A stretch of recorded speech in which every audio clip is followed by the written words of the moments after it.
Робин Худ на македонски начин. Зема од сиромасите, дава на богатите. Парите од додатоците на судските службеници ќе легнат на сметките на судиите. Службите во македонските судови ќе останат без додатоци за посебни услови за работа, постоење на висок ризик при работа, како и додаток за доверливост. Ќе работат и прековремено, а и ноќна смена, но и за тоа нема да земаат надоместок. Укинати се финансиите кои ги распределува судскиот совет за месечни додатоци на службите во судовите, бидејќи биле во кусок. Синдикатот разочаран од ваквите одлуки на надлежните.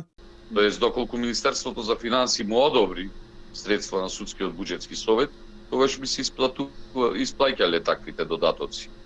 За сега, ако се продолжи со ваквата пракса, нема да добиваат вакви додатоци. Судските служби со работници и полицијата сега зимаат од 4 до 6 пати помала плата од судиите, вели синдикатот. Според нив не е во ред ваквата разлика во платите, бидејќи судовите функционираат во целина. Никоја работа не е помалку важна. Судската полиција моментално земе 20.400 до 20.500 плата.